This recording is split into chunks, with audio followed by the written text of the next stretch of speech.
Assalamualaikum warahmatullahi wabarakatuh. Halo semuanya, perkenalkan nama saya Nadif Fajar Subahi dengan NIM 22403061. Saya adalah mahasiswa Unsyah Wasil Kota Kediri dengan angkatan tahun 2022. Saya adalah mahasiswa semester 7. Baik, untuk selanjutnya saya akan membuat video untuk memenuhi tugas UAS Pemasaran Internasional dengan dosen pengampu Bapak Nur Anwar Magister Ekonomi. Untuk materi yang saya akan presentasikan untuk tugas UAS saya berikut ini adalah pengambilan keputusan untuk memenuhi pasar internasional. Mari kita simak video penjelasan saya tentang materi tersebut berikut ini. Baik, untuk materi yang saya akan sampaikan berikut ini adalah pengambilan keputusan memasuki pasar internasional. Materi tersebut dipresentasikan oleh kelompok saya sendiri, yaitu kelompok 10. Kelompok saya memiliki 3 anggota tim. Yang pertama saya sendiri, Nadif Fajar Subahi. Selanjutnya Arinda Muarrifah. Yang ketiga ada Angelika Nur Zulfatus Sholihah. Untuk materi yang pertama adalah konsep dasar pasar internasional. Perdagangan internasional adalah pembelian dan penjualan jasa dan barang melintasi batas negara. Perdagangan internasional dapat dilakukan oleh pemerintah atau perusahaan yang memiliki stamina untuk beroperasi dalam skala internasional.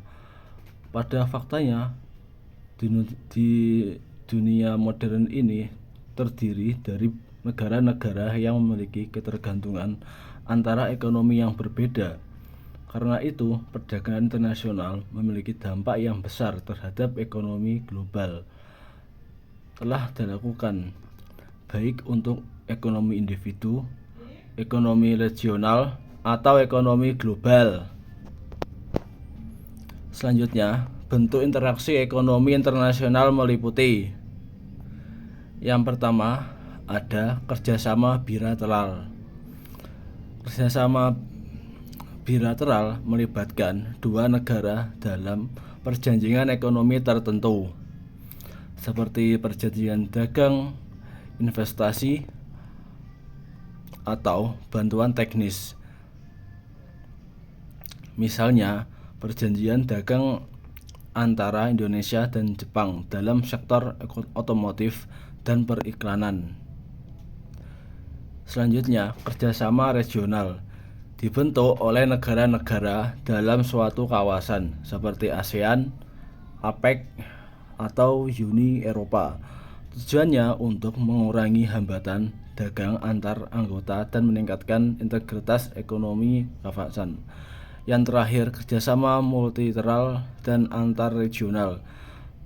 Organisasi seperti WTO, IMF, dan Bank Indonesia memfasilitasi kerjasama lintas negara dengan skala global. Sementara kerjasama antar regional terjadi antara dua kelompok kerja sama regional, contohnya antara ASEAN dan Uni Eropa. Selanjutnya, tujuan dan langkah-langkah pengambilan keputusan masuk pasar internasional. Yang pertama, tujuan pengambilan keputusan masuk pasar internasional. Beberapa tujuan yang utama adalah sebagai berikut. Yang pertama, meningkatkan penjualan dan pangsa pasar. Dengan memasuki pasar baru, perusahaan dapat meningkatkan volume penjualan dan memperluas basis konsumennya. Selanjutnya, diversifikasi risiko. Pasar internasional menjadi alternatif ketika pasar domestik sedang mengalami kelesuan. Ini membantu perusahaan mengurangi risiko ketergantungan terhadap satu pasar. Selanjutnya, memanfaatkan keunggulan kompetitif. Perusahaan dagang teknologi perusahaan dengan teknologi unggul atau merek yang kuat dapat memanfaatkan kelebihan tersebut untuk bersaing di pasar global. Selanjutnya, skala ekonomi. Produksi dalam jumlah besar untuk memenuhi permintaan global dapat menurunkan biaya per unit produk. Selanjutnya lagi, akses terhadap sumber daya. Beberapa negara menawarkan bahan baku, tenaga murah, atau insentif pajak yang menarik bagi investor asing. Yang terakhir, meningkatkan reputasi merek. Perusahaan multinasional seringkali dapat pengakuan merek yang lebih tinggi baik di pasar internasional ataupun domestik. Selanjutnya, langkah-langkah untuk mengambil keputusan masuk pasar internasional. Pengambilan keputusan strategis untuk ekspansi internasional perlu dilakukan secara bertahap dan berdasarkan data yang valid. Berikut ini langkah-langkah umumnya. Yang pertama, A. Menganalisis kesiapan internal. Yang selanjutnya, yang B. Riset dan identifikasi pasar potensial. Yang C. Seleksi pasar target. Yang D. Penentuan strategi masuk pasar. Yang E. Analisis resiko. Yang F. Penyesuaian produk dan strategi pemasaran. Yang terakhir, evaluasi dan monitoring. Selanjutnya, faktor-faktor yang mempengaruhi keputusan masuk pasar internasional.